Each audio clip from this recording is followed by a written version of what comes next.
Oh.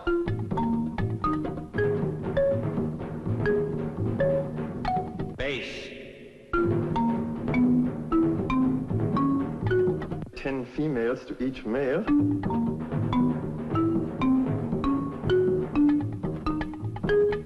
Coca-Cola machine. Fluids. The Doomsday Machine. Blast off!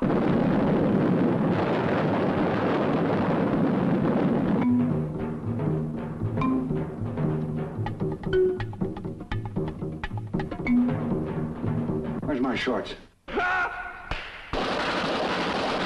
Where's the bathroom? Buck, should I get it? On the hotline.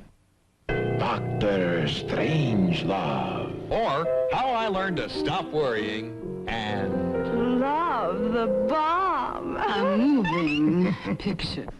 I shouldn't tell you this, Mandrake, but you're a good officer and you have a right to know. It looks like we're in a shooting war. Hell. All the Russians involved, sir? Well, boys, I reckon this is it. Nuclear combat toe-to-toe with the Ruskies. I don't like the look of this, Fred. All right, tell you what you better do, old buddy. I was under the impression that I was the only one in authority to order the use of nuclear weapons. That's right, sir. You are the only person authorized to do so. And although I hate to judge before all the facts are in, it's beginning to look like General Ripper exceeded his authority. I first became aware of it, Mandrake, during the physical act of love. Missile still deflecting. Range 1 mile.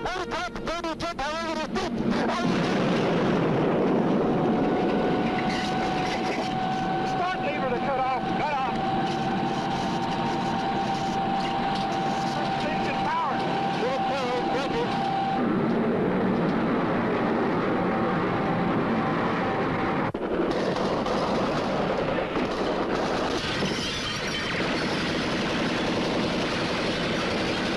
Has that plane really got a chance of getting through? Well, sir, if the pilot's good, see? I mean, if he's really sharp, he can barrel that baby in so low. I mean, you ought to see it sometime. It's a sight. A big plane like a 52. Vroom! It's jet exhaust frying chickens in the barnyard. Dr. Strangelove. or How I Learned to Stop Worrying and Love the bomb. A moving picture.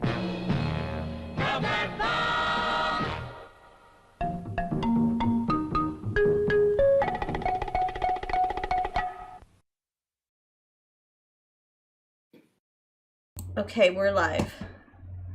We are live. We're here. Welcome back, watchers. I'm Kaylee Appel. And I am Katie Stresset, and Mein Fuhrer, I can walk. That was my favorite. My favorite part of the movie is just literally the last line was so good. Don't forget to follow us on our socials.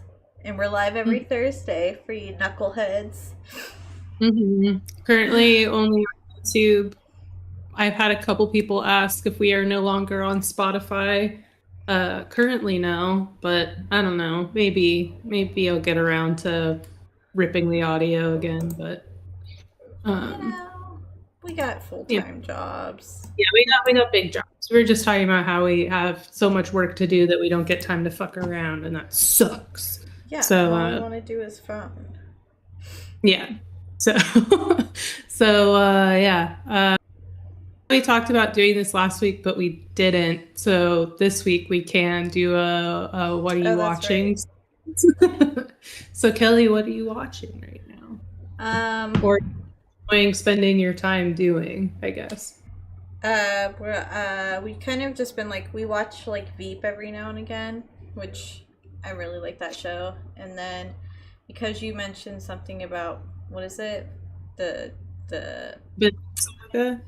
Vinland Saga, the anime I mentioned last weekend. Yeah, and we started watching that.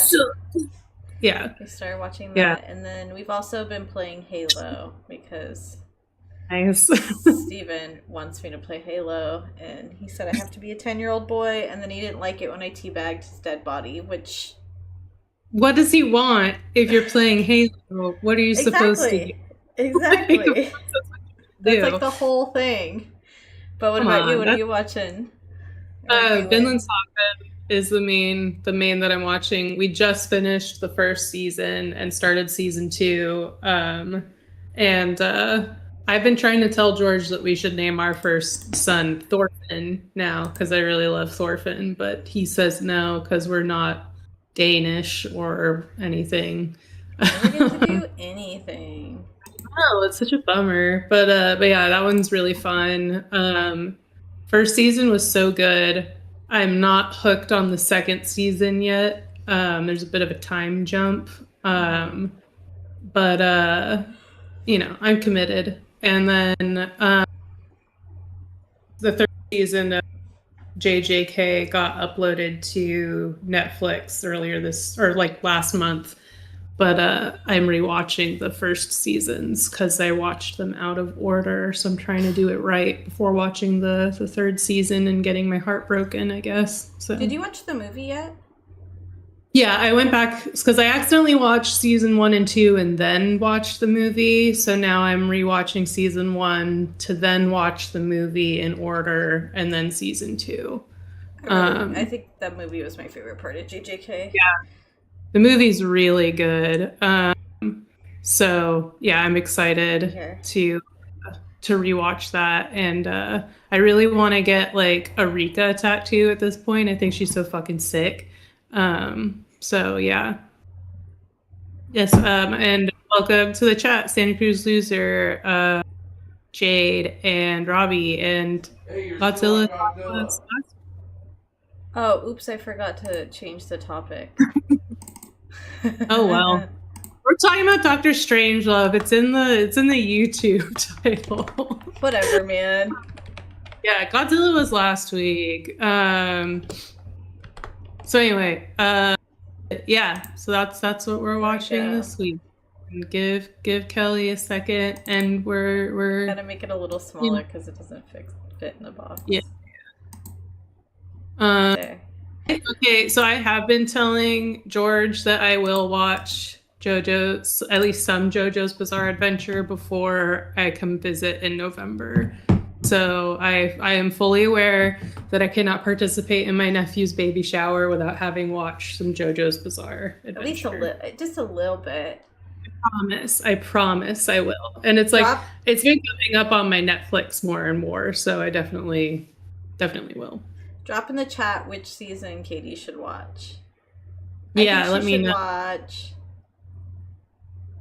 Oh, they're all so good. You should watch them all. I was going to say, you're going to say I should watch them all. Well, I think by the time you come, a few more episodes of Steel Ball Run will be out, so you should probably watch that one, I think. Because that's like a lot of the theme anyways, like Cowboy. Okay, that's a good idea. So yeah, I'll be ready by November. I promise, I swear. Oh my god, if you could see Mizu's face right now, I'm so sorry, but he is looking at me like he's so annoyed. He's such a brat. He is somehow like becoming the podcast mascot, but then also our op. The podcast demon. Come get your son, dude. You bad boy. All right. Come here. He's flicking his tail so pissed off.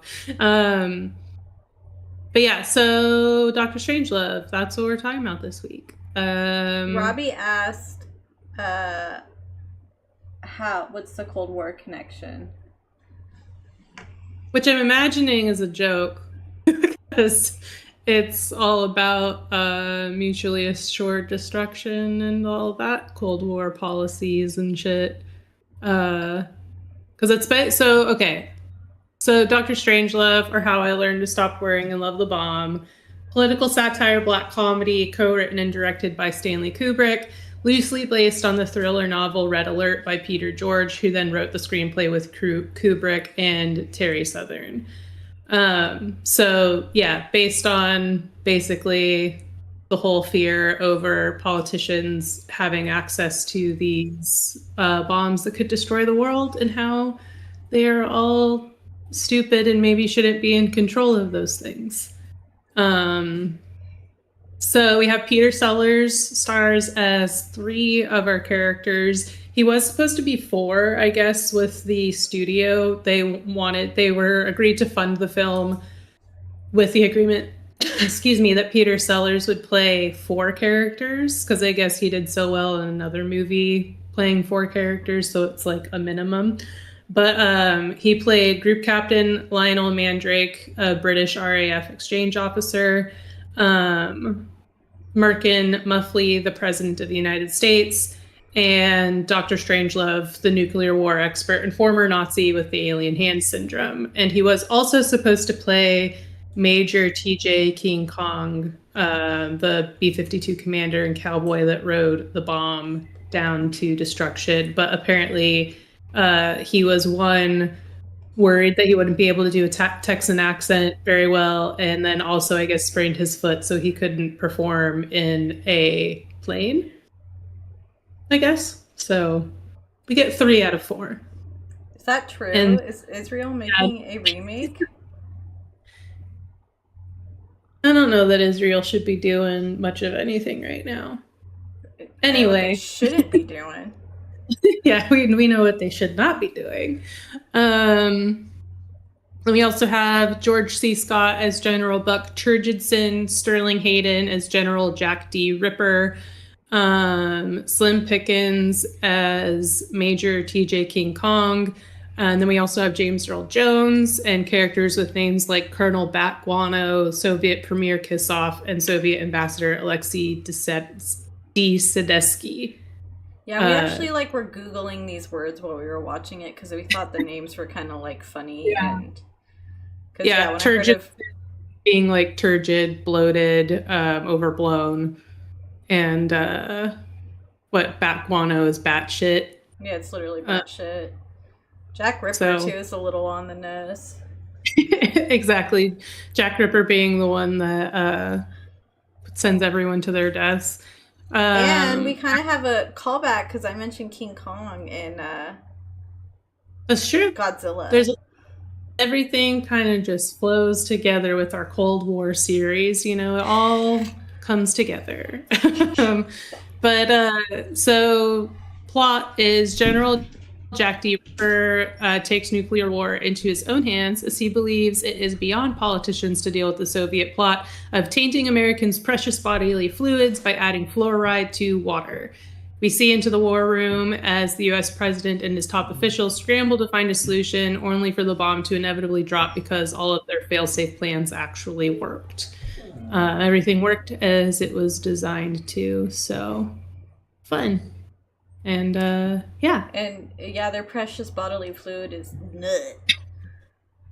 Yeah, that was definitely we watched it together over the weekend, and we did the whole point of this podcast, which is where we watch things and talk through the entire thing. And then afterwards I was like, I feel like I missed stuff. I feel like I don't understand why. And so going back to watch it, I was like, oh, because he's not able to come satisfactorily anymore. Which is it's so ridiculous because they really I don't know, they kind of just take this whole idea of big dig contests with nuclear war and just take it to a whole other level. Yeah, literally. And I think I read that Kubrick got a letter from somebody who did an analysis of the film within a sexual framework, and pointed out being from the at the beginning of the movie when the plane the plane attaches to the other plane or something like that. This person was saying that it looked very phallic, and between that and then the end of the film, I think with he said the writing of the straddling the atomic bomb was all sexual and stuff.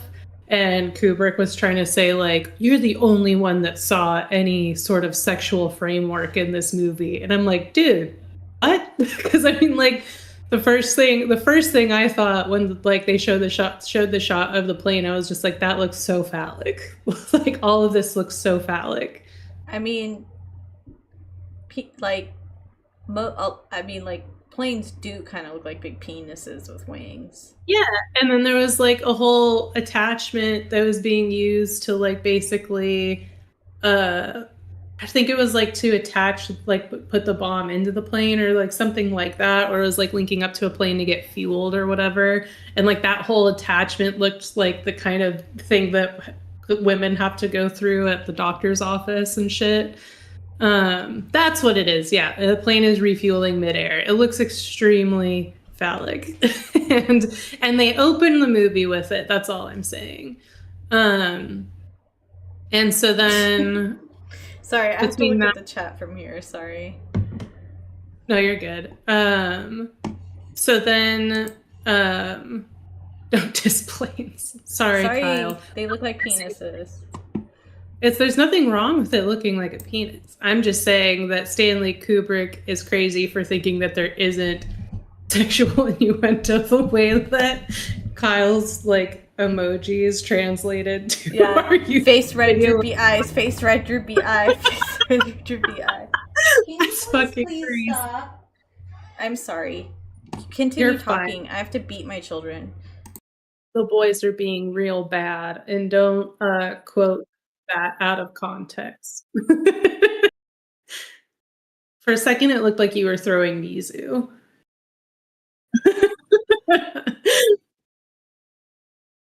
But yeah, so then, yeah, obviously the movie was then the whole reason for dropping the bomb and everything was the precious bodily fluids being tainted and men not being able to come like they would like to, you know. I like the idea of a bunch of men, some of the most powerful men in the world, all in a room being like, what if we can't bust though? What do we do if we can't bust? Well, I think it was mostly just General Ripper that was like worrying about his busting, but then like I think the greatest part was that like no one else could figure out like how to. It was like showing how this person that has control over the bomb and is able to make these calls and has that kind of like is like driven by these like for the fragility of his and the fragility of his like masculinity, but then also like is so susceptible to conspiracy theories. Like he literally says something like I was like lucky enough to come to the correct conclusion that the Russians were like tainting our water with fluoride and all this sort of stuff. And so it's like these are the people that are put into power. For instance, just with like the president, you can get it just with their names, like the president being Merkin Muffley. Isn't a Merkin like something worn over genitals or something like that? I don't know. The only thing I can think of is a Birkin. Maybe that's what I'm thinking. No. That's a purse. But yeah, Birkin's a purse. I'm pretty sure a Merkin. Is that like the little cock claw? It's a pubic wig. Yeah, exactly. Yeah, it's a pubic wig. Ew. What? Why would you do that? It's Merkin Muffley. And so, it's used for historical or nude scenes in films for hygiene reasons or as a novelty item. So, like, why would you need a wig for your pubes? You just need a pube wig, like, you know. But so the army is putting people on HRT. Where it should be going, right, with the funding and everything in healthcare. That's how it should be used. That's how God intended it, right? Anyway, yeah, so it's kind of with that name Merkin Muffley, it's kind of showing how like ineffective and kind of it's like both like the ineffectiveness of being muffled as like the mouthpiece of the nation, but then also like kind of with this idea of the Merkin, I don't know, kind of makes it silly as well. but it's almost like I'm piecing stuff together here. So it's kind of like this, if it's like this concern over if like genitals and like your virility is this symbol of someone's like power, and his name is Merkin, and that's kind of what symbolizes him, is this like fake kind of stand, like a stand-in bush. Like, well, and muff also is another term, I think, for female genitalia, so pretty sure. Point. Yeah. So he's a fake girl bush. Yeah, he's a fake girl bush. Pussy bush. And yeah, so lot of wordplay in this movie for sure. But yeah, there was also just some like funny, interesting things I thought about the movie. Specifically like kind of pointing out World War or Cold War politics. That was Dr. Strangelove evokes the Operation Paperclip, which was a U.S. effort to recruit top German scientists after World War II, despite them being Nazis. He is an amalgamation of top German scientists he's an amalgamation of many scientists, including Edward Teller, who we saw in Oppenheimer as father of the hydrogen bomb. And so it's just kind of this idea of kind of in the war room, you have these like, I think Turgidson is like this kind of overblown American general type. And then you have this ineffective president. And then you have like a literal Nazi in the room. Which is actually like kind of fucking crazy when you think about it. Like that we would... I mean, I guess the argument would be like, well, it's for science and advancement, because I know they did do a bunch of like scientific achievements, but at the same time, it's like, obviously, some of those ideologies are going to carry over, and Dr. Strangelove like very clearly reflects a lot of those ideologies still, like with the whole going underground into the caves and basically like starting an Aryan race, and then the part where his ghost hand or his alien arm does the like literal Segale, and he keeps calling the president my Fuhrer, like bro is not, and I think that's the point, is he's like, they're not disconnected from what the activities they were participating in just like 5 years ago. Literally, it's just saying like who these people were back in World War II are still underlying and going to emerge in whatever they're doing as these like top officials in the politics and of world politics, I guess, like on the world stage. So yeah, it's definitely just kind of, but it speaks to that kind of idea of like immediately after World War II, or like even before it was fully over, that mind shift from our enemies are the Nazis to our enemies are the Soviets was like so fucking fast. And like, it was like the Cold War was like pre-planned. It almost felt like, are you okay? Is everything good? No, yeah, sorry. My phone buzzed and it startled me.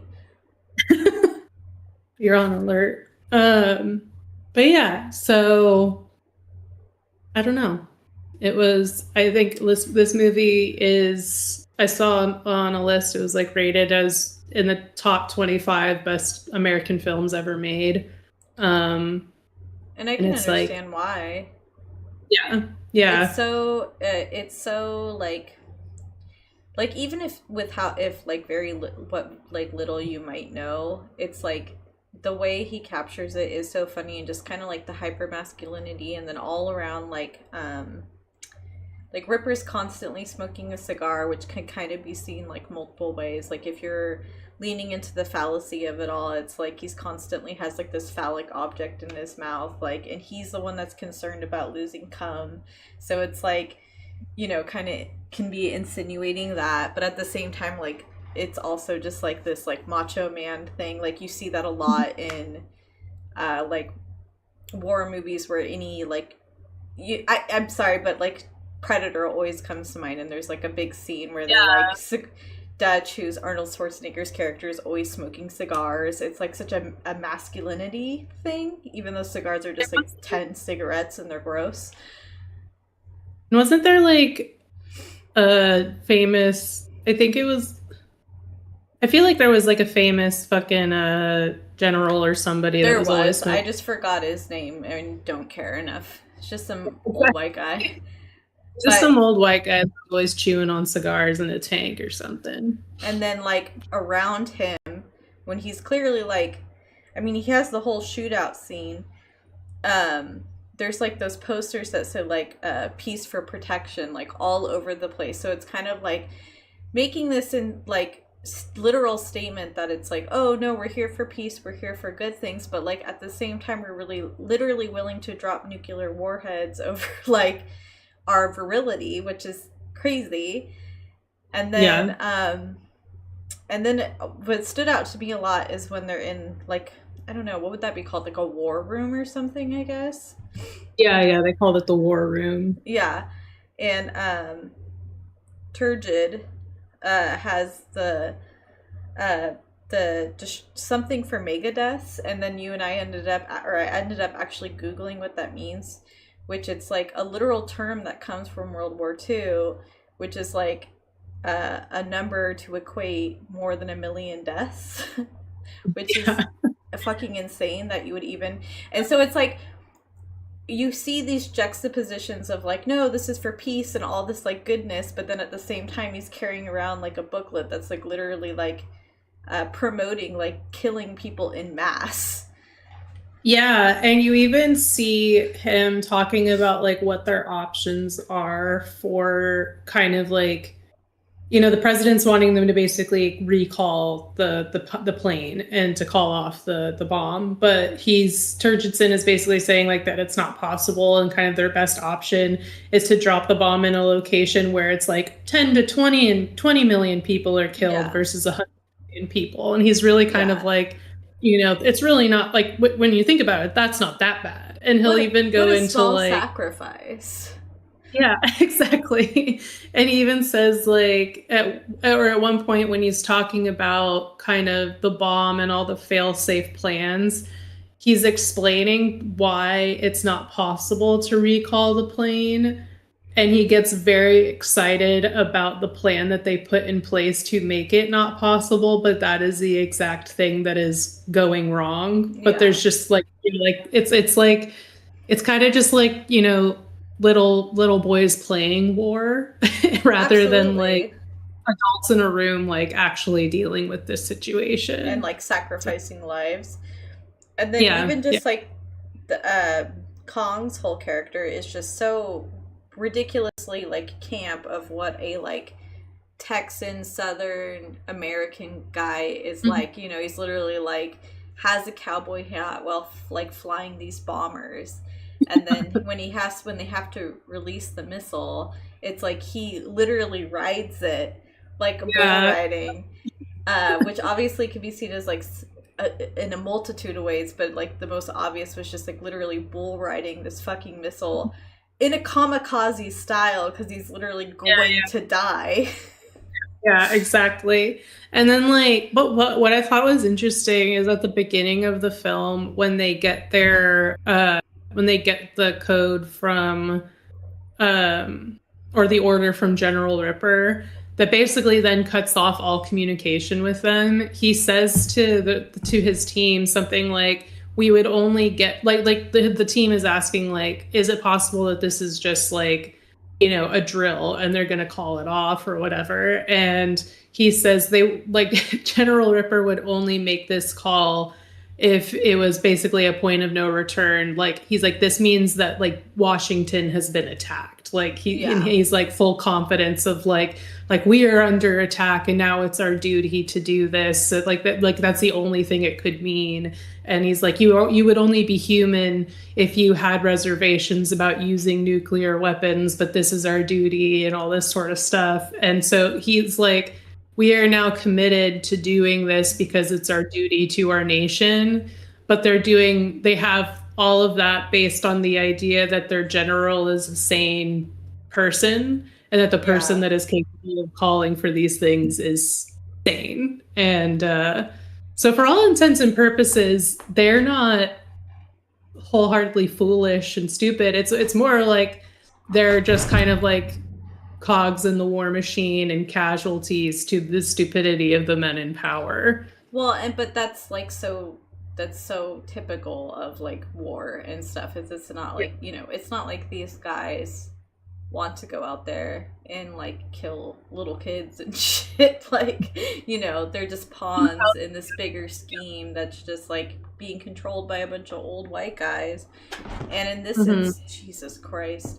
And in this instance, former Nazis are literally like involved with it, which is fucking ballistic. Yeah. And not only involved, but like ultimately helping them shed like a bigger plan to perpetuate like an Aryan culture. Yeah, and that was the thing, is like just the absolute like thrill in Dr. Strangelove's like demeanor when he's like, well, we could create an underground bunker with a population of like the specialized, like the specially selected specimens, and like 10 women to every one man. And they're like, well, wait a minute. Yeah, now they're all excited, like, that's a great idea. Well, actually, some of them were like, well, what about monogamy? Because, it's not perpetuating the nuclear family that they also was huge in the 50s. Was it Turgidson that said, what about monogamy? I couldn't remember, because I thought you pointed that out, because he's like he's just so over head over heels for his girlfriend. Yeah, it was Turgidson. The fact that he got like the phone call to the war room from his girlfriend and was like, no, of course I'd rather be with you. Like, yeah, I'd totally plan on making you Mrs. Turgidson one day. It was so funny. But then mirroring that call with, was it Muffley, President Muffley's call to Premier Kissoff was like basically the same conversation, but like the Kissoff phone call was like even more like needy sounding. So just, yeah, beautiful, and just, beautiful like, work. The whole, like, just constant bullshit, too. Like, no, we would never do this, and then just, like, actively doing it while he's saying that. Like, and that's the other thing, is it's just, like, everyone's just kind of, like, screwing the other person over. So there is no way to really, like, I don't know if, like, this was the intention, but it just kind of, like, to me insinuates that there isn't really a way to achieve peace through these men in power, because they're always going to be doing like whatever the fuck they really want to do, like regardless.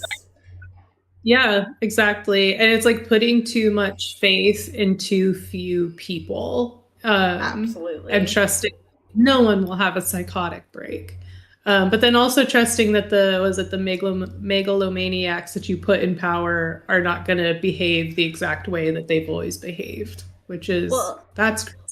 Yeah. And, it is funny because, like, since I am, like, actively watching Veep, which granted, like 50s, 60s politics cannot be, like, comparable to now. But it's, like, there's so many times where you'll see Selena's character, like, she wants to try to do actual, like, beneficial things. But because of public scrutiny and, like, how fast the internet is now, like, it's just almost impossible. And, like, and just the general politics of like working with mega corporations and like big oil, because they just have so much money and everything.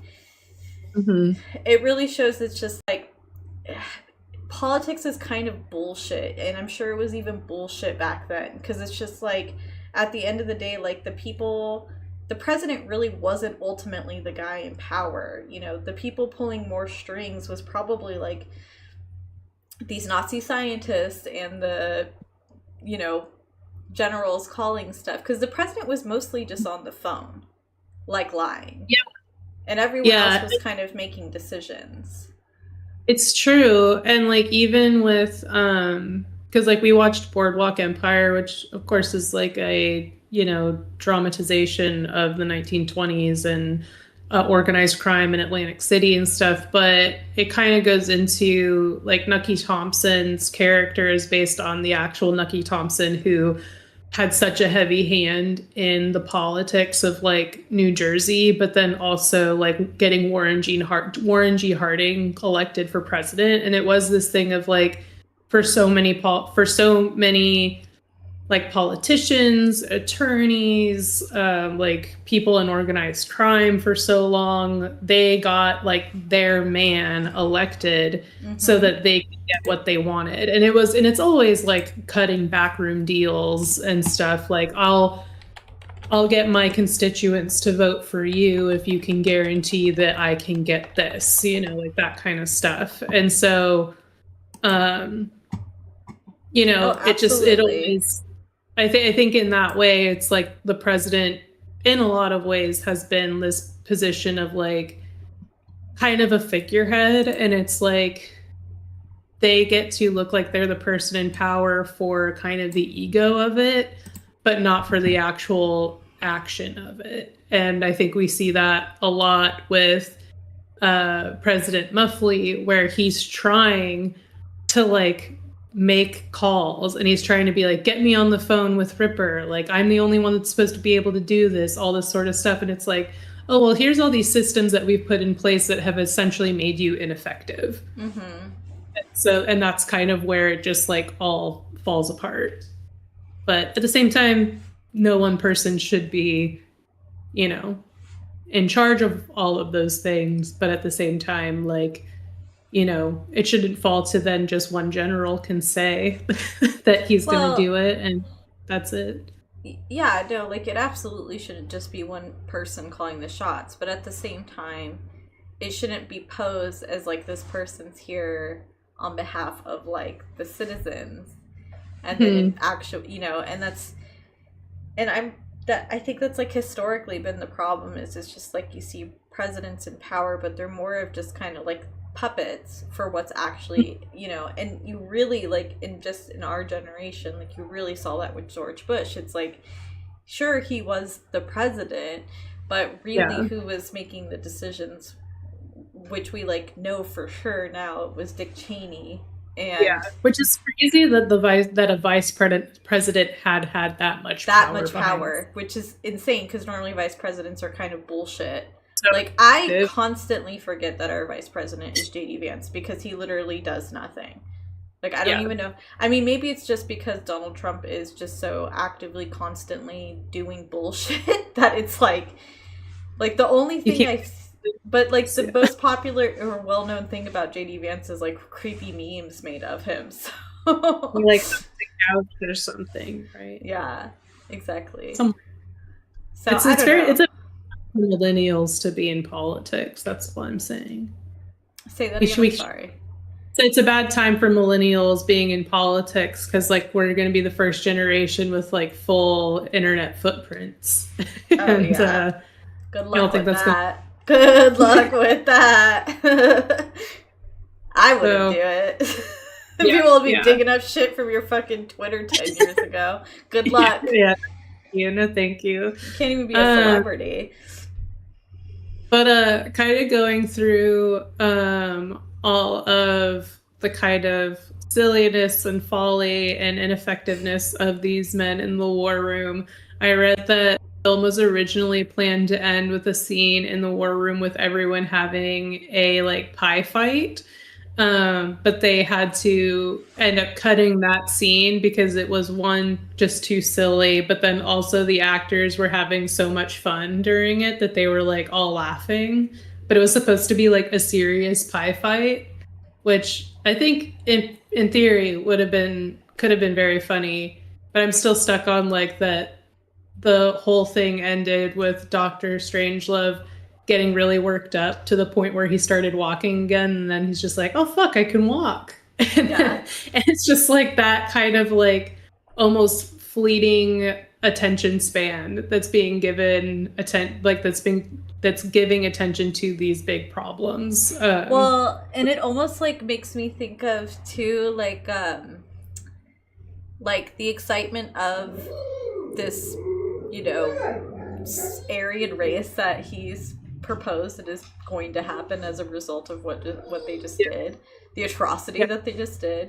And then also that might be the thing that unites the US and the Soviets because it was the ambassador was like, that's a good idea. But it almost makes me think too of like those like which I know it's like those very specific kinds of churches that will be like take a blind person on the stage and then like smack him on the head and be like, the Christ gives you the ability to see again. It's like it's like almost like, and I don't know if that was happening back then. I'm sure it was, but yeah. So it's like almost like, to me, mirrors that of just like this big, ridiculous, over the top event that totally doesn't have to happen, giving him the ability to walk again. Yeah, that's a really good point. I didn't even think about that. Like, it's almost like because the we see that the alien hand syndrome that is so, you know, intent on doing the so it's like it's like that keeps getting more and more powerful as like once the bomb has been dropped. And so that's a really good point, that it's like now that they are kind of there's excitement and people interested in this plan of creating essentially a master race underground. He's now able to walk again because it's like his Nazi-ness is gaining power again, and therefore he's getting power over his body and himself. And that's absolutely how I perceived the alien hand, is like it progressively gets more powerful the more Nazi he gets to be. Like, yeah, definitely. It's like when he's suppressing it. Yeah, exactly. He keeps fighting it, and then it's like the more power it gets, it just takes over and heals him. Yeah. Sorry, but like, correct me if I'm wrong. It's literally during the scene where he's talking about like the underground master race when he does the Sig Heil. So it's like, it's literally just like popping out. Yeah. It just takes over. Yeah, no, that's true. That is really funny. I mean, I personally didn't think I'd like this movie because this is my first time seeing it, but I actually ended up enjoying it a lot. I mean, Kubrick makes good films. Like, that's not like a surprise.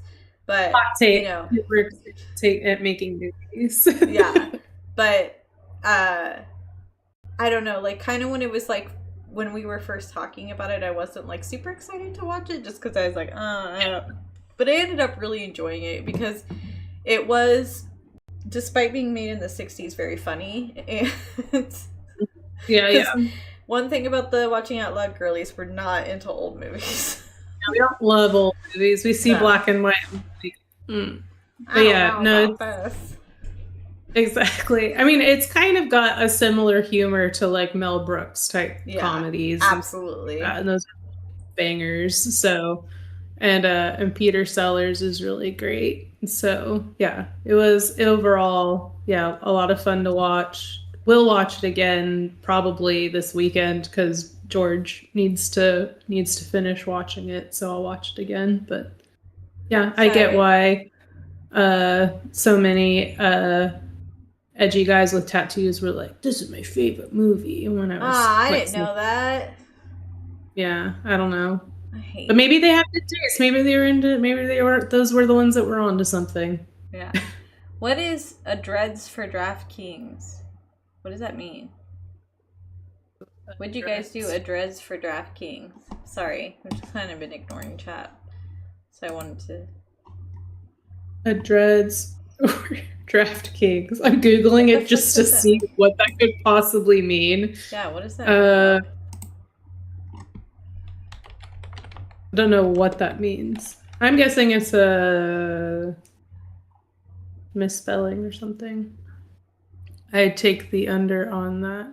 It looks like your query, AI says, it looks like your query is a bit unclear or may contain a typo. If you meant finding player picks, daily fantasy sports strategies, or specific athlete projections on DraftKings, please clarify which sport or player you're... So, are you asking us... DraftKings is like sports gambling, yeah. No, what the fuck are you talking about, dog? No, we're not going to gamble.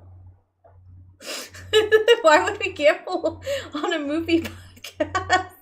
Because we just be doing whatever we want. This is not a gambling website. We're not a gambling website. I like that. Yeah, watching What it were you out. doing? Officially too lazy to gamble, so Do they not want to hear us talk and they'd rather just watch us gamble? Is that what we're being told? it's going off now since we started talking about gambling. No one had Okay. anything to say. Not wanting to listen to women talk about movies is actually Nazi behavior. That's kind of crazy. That's kind of I love that Steven takes this opportunity to ask me about Halo, but I've already told him 55 fucking times I like the game. I like Halo. I'm having fun with Halo. You're not torturing me. He's acting, teabagging you in Halo. So he's acting like I am being held at gunpoint to play the game with him. He's like, please fucking Halo. That's so funny. Good, I love Halo. Yes, I know you love Halo. Anyway, Sorry, we got way off track there, but yeah, the chat really took us for a ride there. I got offended by that question.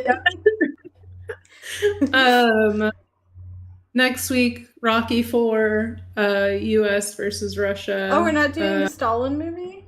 Am I tripping? No, we're doing Rocky IV first, and then Death of...